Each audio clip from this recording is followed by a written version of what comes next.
my special guest, Senator Terrell McKinney and Senator Lou Ann Linehan, which is I would say the author of LB 753. And we'll be bringing them in a minute, but I wanted to give a little background to this, as if some people are not familiar with, is what the bill says and what the bill is supposed to be about. And we'll be bringing those on very shortly. But the point of this bill, which I believe Senator, and she'll be able to confirm that when she comes on, is about school choice, having school choice. And before this bill, Nebraska was only one of 2 states that did not have school choice in some form or fashion. And therefore, when this happened, now it's down to 1 state. But it's the ideal of giving all children an opportunity, and their parents, to provide them with the schools that they need, the education of their choice, not just the public school system. I know there's ifs and ons about the public school system, in particular here. What we're concerned with is Nebraska, but a lot of what I am more concerned with is Omaha, Nebraska. And the supporters of the Opportunities Scholarship Act was saying that Nebraska is being offered has committed $50 million in tax credits for scholarships, prioritizing students who are living in poverty, foster care, or have been victimized by the environment. And this could be through, different things such as bullying, or been discriminated against because of sexual orientation or students, and so forth. And this is important. So what is that Nebraska private school funding bill? It actually says that it will channel public money to scholarships for private school tuition. And the problem has been, and why this group, Stand for Schools, has become involved, is because they're saying that this is going to hurt the public school system. And that's the reason why I wanted 2 people who really know what's going on to be out there and get the facts. You could say, well, these are 2 individual senators who supported this, but those who supported it, and shouldn't they know what the bill is about? Shouldn't they be able to present the facts? Can those facts be distorted by someone who is in opposition? Yes, it could be. And that's what we're going to try to find out. I think when I did some research on this, I found that there was a policy study that was done on it that had 5 myths regarding this. And number 1 was school choice defunds public schools. And that's one of the reasons why I really wanted to get someone in on this. And I see Senator Linehan is here. So I'm just going to go ahead and admit her into our program. And as soon as Senator McKinney gets here, we'll bring him in. And let's see, let's make sure we got her. All right. There she is. Oh, thank you so much. I know you're very busy, and I do appreciate you very much taking some time out to discuss this with me and Senator McKinney, who will be coming on very shortly. I was giving our audience kind of a little background on the bill, and one of the reasons why I particularly wanted to have this discussion with you was because I was approached by someone with the petition, Stand for Schools. And when I asked questions, they weren't really giving me what I thought was correct answers. And what I want to make sure is people out in my community, which I'm a longtime North Omaha resident, is know what you're signing. Have the facts behind it, because a lot of times when you sign this and it's not really what, and then it gets put on the ballot or you vote, you find out that, oh, I didn't think that's what it was about.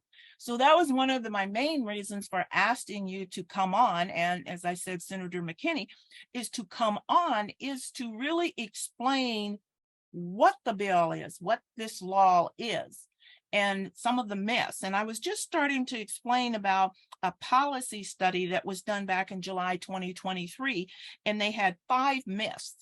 And one of them, the first one was, it was school choice defunct public schools. And I don't believe that's correct. I do believe that is a myth. And so I think before I even do that, I'm going to let you come in and give an explanation of what LB 753 is about and why you put it in and why you push so hard. And I think this was a 7-8 year fight for this. So I'm going to turn it over to you for a few minutes here to give us your ideas and impression of what this bill should really be. So Nebraska, unfortunately, is one of only 2 states left in the whole country that have no school choice, none. We have option enrollment between public schools if the public schools decide it's okay, but it's completely up to them. So we can just look at what happened in Omaha Public Schools this last week when they told parents a week before school starts that if they have a child with an IEP, they're going to have to go to this school. Correct. No choices, right? No other options, because they aren't like, I live in Elkhorn where people have all kinds of options because one, they can afford private school tuition. 2, they can afford to buy a house in Elkhorn. That's not fair to the people who don't have those financial means. Correct. So all the other states have figured that out, and they have decided to do something to let children who, no fault of their own, are in a situation where they're not happy in the school they're in, let them find a school that fits their needs. And this Opportunities Scholarship Act, there's similar programs in 24 other states. So almost half the states have this same program, and it helps kids find the school that best meets their needs. And one of the things that when I was looking at some information on this behind is, and if you could make sure that this is true, is to say that this is, what the opposition is saying, it's going to help the wealthy kids. But isn't there a requirement in it that, it's based upon the income level of the parents and so forth? Yes. The misinformation on this is tragic, and it's unfair to the people that are asking to sign the petitions. I have a friend, Clarice Jackson, who was, I can't remember exactly where, somewhere in North Omaha. And the person asked her to sign the petition because if they didn't sign it, it would actually take scholarships away from poor kids. Now, she obviously knows what's going on. So she reported it. We complained. They supposedly fired the person, but they're telling misinformation all over the state. And now go ahead. I'm sorry. So I didn't really answer your question. Yes, the first children that qualify for these programs have to be at poverty or below. So not even free and reduced lunch. It goes to the least fortunate first. Then it's children who are free and reduced lunch. And if all those are taken care of, which probably you'll run out of money before you get there, but then it goes to children who qualify for CHIP. So these are all children that are already on some kind of government program if they need to be. So this is not for rich kids. Rich kids already have choices. Right. Very much so. Right. And we just have Senator McKinney who's coming on too. Senator, as Senator Lou Ann was explaining, was that the misconception that people have, the petitioners have been going around and telling people that if you don't sign this is going to take away scholarships from people, from children. It's going to do all these other bad things. And one of the reasons, Senator, as I was talking with you beforehand, and as I explained to our audience, I was approached to sign this petition. And when I asked questions, they could not really give me the answers, and they tried to talk. And I said, no, I'm not going to sign it. And you're giving me false information. But there are so many of our people which are in North Omaha, where, as I explained earlier, you are our representative for North Omaha, and where I am from, and very advocate for it. But I think if there was some way we get more out and about how this really works, and maybe you and the Senator Lou Ann can explain, how will parents be able, how do they know about this? How will they be able to take advantage of this? Because just as you had said earlier, Senator, parents receive notification, this is where your child must go to. They didn't have a choice. How will those parents know about it? So the law sets up a scholarship granting organization, or it can set up several. So a scholarship granting organization is created. They collect money from people who designate the funds to go to the scholarship. And then they reach out, mostly through private parochial schools, and ask the schools if they have parents or children that need scholarships. And then if they do, they'll get the parents, and they'll encourage the parents and children to apply for the scholarships. And once this gets rolled out, once it's active, then the best way will be word of mouth, parents to other parents, cousins to cousins. We all know how, if somebody gets something that's good, they tell other people about it. Did you want to add anything to that, Senator McKinney? No, she kind of answered it. Yeah. Okay. And one of the other things that this policy said was that public schools become strongest without competition. And I don't know of anything that becomes strongest without competition.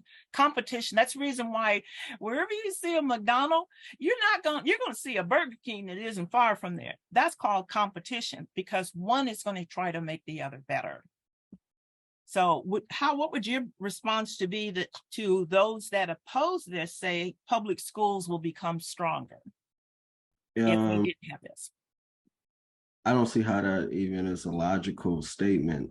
When you look at the public school system, especially OPS and in North Omaha and other areas like South Omaha, and you look at the numbers, they don't have competition, and the outcomes for students that look like us are horrible and have been horrible for a long time. And why should it be that because my mom can't afford to send me to another school, should I be forced or not even have an option for my mom to even explore for me to go to another system that might work better for me? Right. And I'm going to disclose the fact that in my own situation, we had several of our children that we sent to private school, someone to parochial school. I have grandchildren and nieces and nephews right now.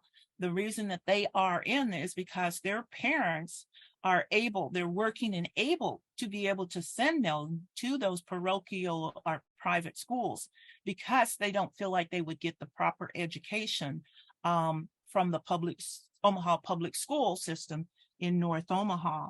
The next myth and this one was the school choice harms those left behind. The premises of this claim is truly, truly false, because certain students right now, and as you alluded to, Senator, they are stuck in failing schools. Our numbers for graduating, particularly male students, is horrible in Omaha, North Omaha. Those students are coming out. I know for a fact several of them who come out and they cannot even read at a 6th grade level. There's something wrong with that. Perhaps if that student would have had the chance to go to a school that would be more, they would have a better opportunity to be able to read. And because reading is fundamental, you've got to have reading and comprehension. And if you don't have that, you're pretty well stuck, because you can't, go any farther. So how would you both answer that school choice harms those left behind? What would be your answers to that? Go ahead, Senator McKinney. I don't see how it harms those left behind. You look at, for example, in OPS, they have oversized class sizes. So the potential decrease in students leaving should decrease the class sizes, so students are able to be taught a lot better. I just don't see how it harms those left behind. You would think that if you have less kids in the schools, Mhm. particularly the public schools, that the public schools will be able to more adequately teach students in those environments. I just don't see it. Senator Linehan? The truth is, we're leaving kids behind right now. We're leaving them behind. If you're in a school that doesn't have a good record of having kids reading by the end of third grade, you're in trouble. And you Mhm. have a lot of schools in OPS where that's just the fact. And you have a cultural problem in OPS. In my opinion, I'm not in OPS, but this is what I've looked at this for years now. Because before I was in the Senate, this always has been a cause for me because of my own kids and my own experiences.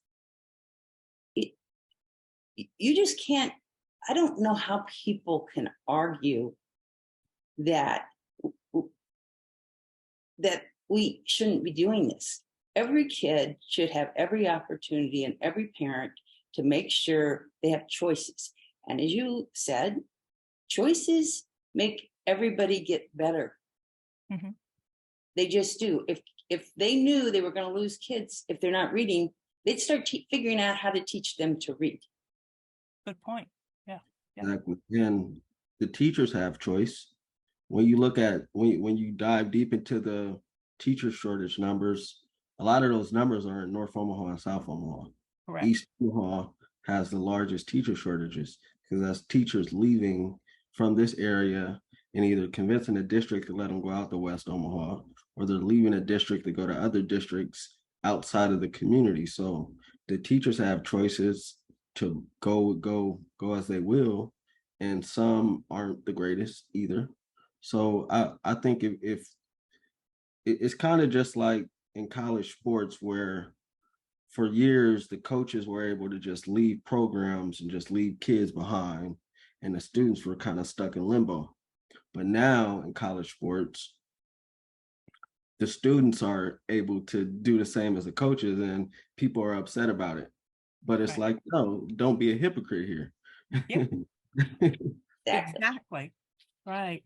Another thing that came up is that people are saying that tax credit, this is going to take away from the Omaha public school system. What would be your reply to that? Then why don't we have a petition eliminating every tax credit in the state? Very good. It puts it to the point. Senator. It's actually, and I don't think I don't think most teachers are very involved in this. It's really insulting to Senator McKinney, Senator Wayne, all of the senators, and the governor. We increased public funding for schools straight out $309 million a year, a 27% increase in funding for public schools from the state. We also, for the first time, set aside $1 billion with a B. So if we run into a situation where the revenues are down at the state, we don't have to peel back on what we're doing for public schools. So we have that billion there. We have $817 million in the rainy day fund and over $600 million in the general fund. So they have never been in better shape, the public schools, than they are with the state funding. This is as good as they ever have. Would you agree with that, Senator McKinney? Yes, and when I look at the district that I represent, we had to get them to come to the table to take the extra funding or even be open to the conversation. And it was wild to me that they weren't willing to. Every other district in the state was at the table, and the district that represents the most kids and the most diverse population was fighting against being at the table to get more funding. And they decreased their levy. So if they need money, why are they decreasing the levy? That's like 14 to 15 million. And We were not at the table. They Right. did not, OPS did not come to the table. Not initially. Unbelievable.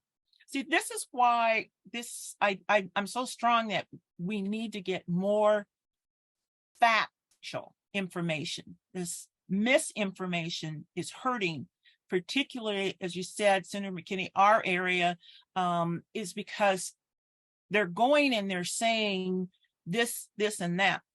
And we need to educate. And I think we have to take some responsibility, Senator McKinney, for our people to say, we have to take accountability on what you hear and what you see.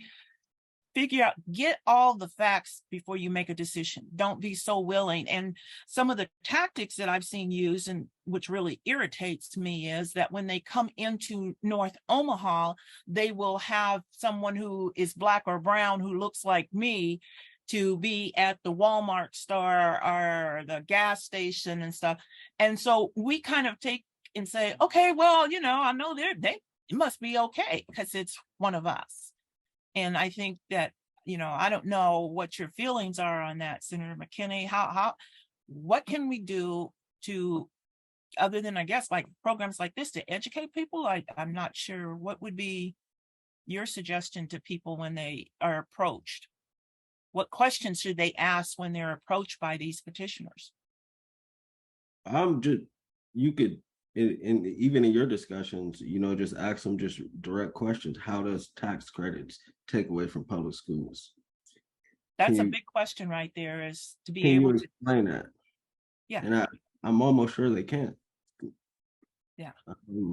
What else? I think as far as community speaking, I think maybe having more community discussions. I know when I had my town hall last month at the Malcolm X Center, we talked about it when we dived deep into it. And I told people, I was like, I know some of y'all in this room maybe won't ever agree with me, but let's just be honest here.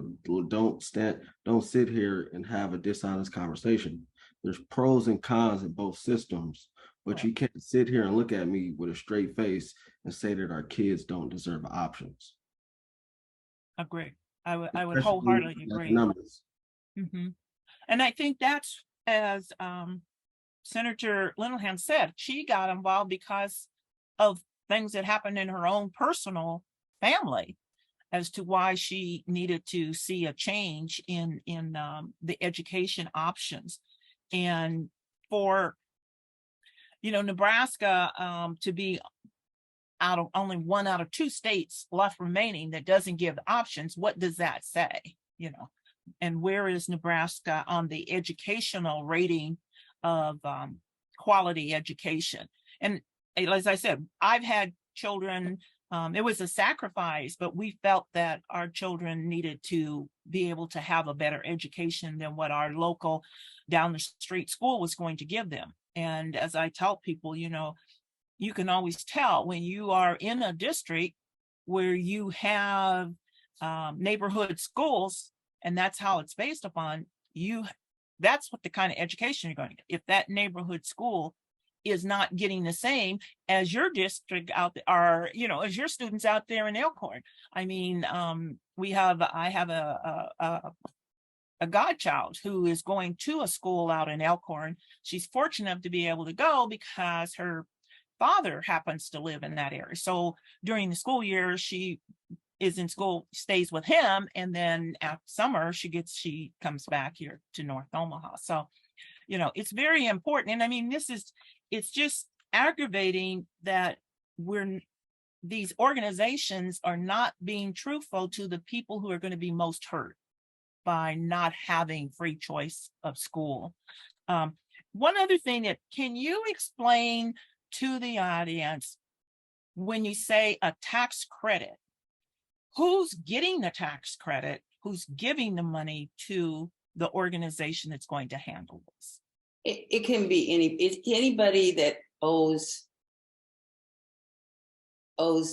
Nebraska income taxes. Okay. So this year we did a lot of tax credits. We already have a lot of tax credits in the book. So if I owe $2,000 to Nebraska Department of Revenue, I can ask them if I can send 1,000 of that to the scholarship granting organization, Okay. I still have to send $1,000 to Department of Revenue. It can't be more than 50% of what you owe. And you have to give up the money. It either goes to Department of Revenue, and the fallacy in this is they're like, or it goes to scholarship. It could go to the scholarship tax crediting organization. We also passed the 25 million early childhood tax credit. Nobody's complaining about that one because that goes to parents who have childcare costs. We passed tax credits for ethanol. We passed tax credits for biodiesel. We passed tax credits for historical buildings. But somehow this tax credit that helps poor kids get out of a situation that is not good for anybody, not good for their school. They're not happy. They're not learning, not good for the child, hard on mom and dad. Somehow this one's evil when we passed all the rest of them. I think that supports your point just made a minute ago. Well, why aren't we having petitions for these other tax credits? Why just this tax credit? I think Senator McKinney said, why this one? It just doesn't make sense. I think one of the things I forget, because I promised not to keep, because I know you guys are so busy, even though you're not down there in the legislature debating, I know you have other jobs and activities and things that you have to do. Since this group has not been set up yet, because, and I think people don't understand, has it started? When is it going to start? Has any of that taken place?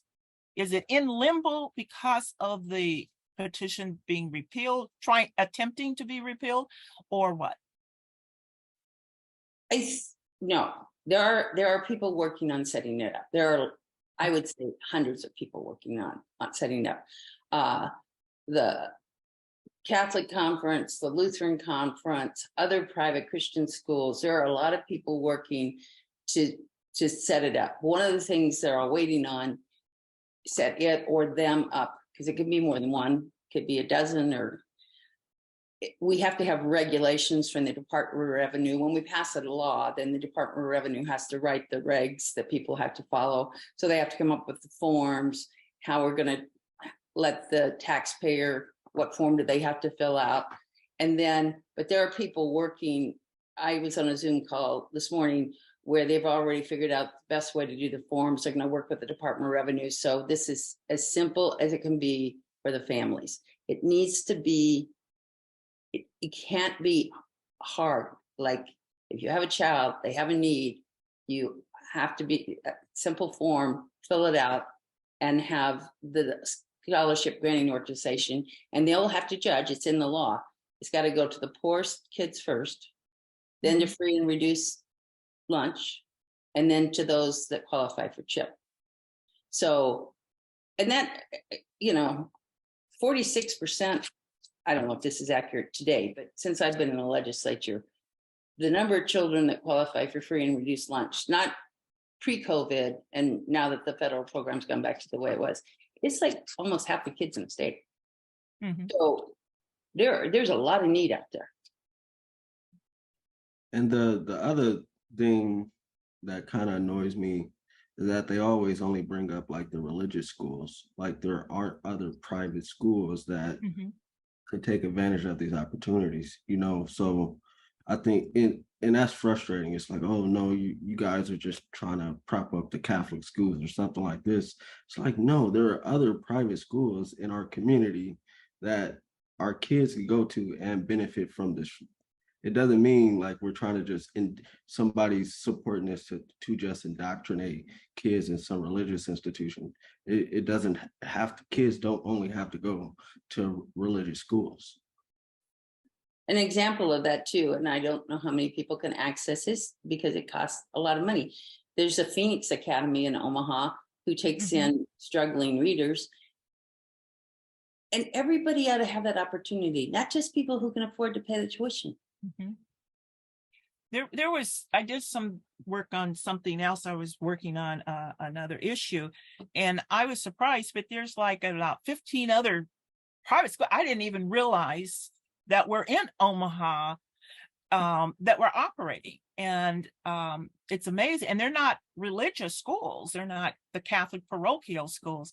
Senator McKinney, one of the things that I really am I would like to know, are you having any involvement in helping to make sure that there is in this group that maybe some organizations or individuals from North Omaha will have an input in how to get this set up to work, on how to, would it be somewhere where parents will feel like, oh, I can go there because I feel like I have that relationship, or I feel that they'll help me, they're trustworthy, that are in North Omaha that aren't in the Catholic or or religious, just, I won't say just Catholic, but in the system here in North Omaha, because that's a lot of times our community doesn't participate in some of these programs because they really don't know, or they don't feel comfortable in going to that particular organization. Will you be able to have some input to make sure that that doesn't happen, and there will be spots or somewhere in your district where people will be able to go to? I've had brief conversations about, making sure it's accessible and Okay. people are able to, understand where to go to get access, or to, seek scholarships. It hasn't been too in depth yet, but definitely have had those type of conversations. Okay. Well, I feel if you say you're gonna and you're go, then it's gonna happen. I've got confidence in you. Then I just have one other thing is, how will this be? I guess, if this does not, or will it stop completely if they don't get the necessary signatures for the petition? What happens if they don't get the 61,000? I understand if they get enough to put it on the ballot, but if they don't get enough to put it on the ballot, does everything just go ahead and move forward, or what happens? It goes ahead and moves forward. If they don't get enough, it's over. It's over, done with. Okay. Right. Okay. If, Go ahead. well, as Senator McKinney knows, in politics, nothing's really ever over. You come back in some different form, but there's actually three outcomes. They don't get enough, then we just move forward. They get 62,000, so it's on the ballot, but the program moves forward. So we'll still be able to get scholarships to kids in 24. In 24. Okay. In 24. If they got 120, which I don't think I can tell by the way they're working, they don't have 60, let alone 124. They could stop it from going into effect. But I don't without think, ever going on the ballot? Yeah, it would stop until there was an election. Okay. So my kind of hope, my hope is they don't get the 62,000. But even if they get the 62,000, it's on the ballot. People will be voting to take scholarships away from kids. Mm-hmm. I don't think Nebraskans will vote to do that. So it's just a matter of, when does the pain end on this? Because if the groups are successful, and I can assure you, Senator McKinney will have a lot to say about it because he's a senator and he will have great influence on how it's set up. If it goes forward, I don't think they'll be able to convince Nebraskans that, these 2,000 kids that now have school choice, you're going to take it away from them. I hope and pray that they don't think they'll take it away from people. Your thoughts, Senator McKinney? It will be really interesting, to see what happens. If they are successful, we're gonna have some fun in Lincoln, especially, and it's just being honest, especially when it comes to those who saying like, okay, love public schools and public schools are the end all be all, then we're gonna have some more accountability put in place. Just like this year, the public schools kind of were especially OPS was opposed to stopping, suspending pre-K to second graders. Mm-hmm. They were against that, but this is where this is what people loves is school districts that want to suspend 5-year-olds. It's crazy to me. But I was having a conversation yesterday I was like, the interesting thing is when you talk to people like real grassroots people in the community, people who aren't involved in politics or any of these structures, and you have an honest, unbiased conversation about this, they were like, yeah, that makes sense. What's the what, Right. why are they against this? You know, like when you talk to real people who are, you know, in a community that have been affected by these systems, they like that's a no-brainer. And I just want to throw a couple other things out is that many of those that are doing the petition are paid petitioners. And that's the reason why I was so pressed in wanting to get some information out is these are not, they may look like you, but they are not from your community. Many of them are just, or if they are, they're being paid to do this. And as you said, I think if we can stress more, individuals like yourself and other grassroots advocate is let's get out and stress a lot on how important this is for our children. Just as you said, I found that I was like, are you kidding me? You want to suspend a kindergarten, you want to suspend a first grader. And 9 times out of 10, most of those who are being suspended, those are Black and brown and poor children. That's what happens to most of those suspended. Well, I do want to let the audience know I have sent out an invite to Stand for Schools. I have sent out an invite to several of the speakers who are down in Lincoln that are going to be working with those for the petition.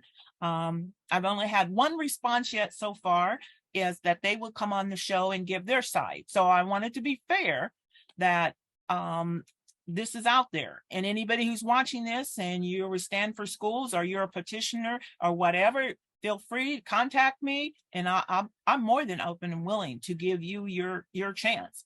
So as I promised, I would not keep you both very long. If there's any comments you would want, would like to add, I'll throw it open to you.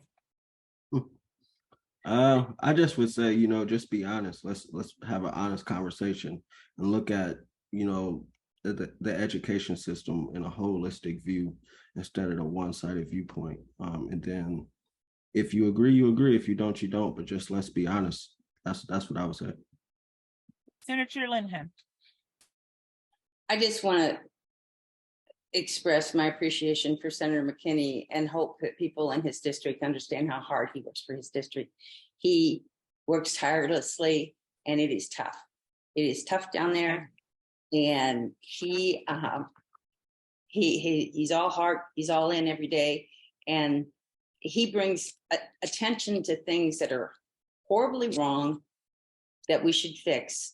And he just gave example of something he got done this year against pretty significant odds, because there were school districts against it, school boards didn't like it, school administrators, but he got it done anyway. And that's tough. It is. I agree with you. And he didn't pay me to say it either. Well, thank you both, and I'll let you go, get back to the job that you're working in, and please continue to be this. And anytime that you would like to have something to say, whatever topic or issue, I'm open to that. So I look forward to having you back on my program again. And I'm definitely going to be, although I'm opening up to every side, I'm not going to lie. I am definitely for this. And until you can show me why my child or family members or just neighbors shouldn't have a chance and an opportunity to go to a school of choice, I'm for it. So thank you again. You guys have a great weekend. Appreciate it. No problem. You too. Thank you. So hopefully you've gotten some facts out of this. And as I said before, I have opened it up for individuals for Stand for Schools to be a participant in this. I sent out a notice or an invite, and we'll see what happens. I do have, like I said, one response that said, yes, they would be willing to come on and talk. And so if there's anyone else out there, please get in touch with me. But people, we need to make sure that we give all of our children an opportunity to have the best education they can possibly have, because we know if you don't have a good education, you will be left behind. You will be into that criminal justice system. You will. If you cannot read, you cannot write, that's where you're going to end up. You're going to end up. And then you're going to have frustrations and all kinds of things happening that you feel like, oh my God, I can't do it. And you go down a different route. So, this is what we need to do. We want to be able to give all of our children, they should have a right to a good education. There's nothing that shouldn't be, that they cannot have that education. So I want to thank you all for attending to our session today. And we'll be back with conversations with Cheryl Weston. Have a great evening.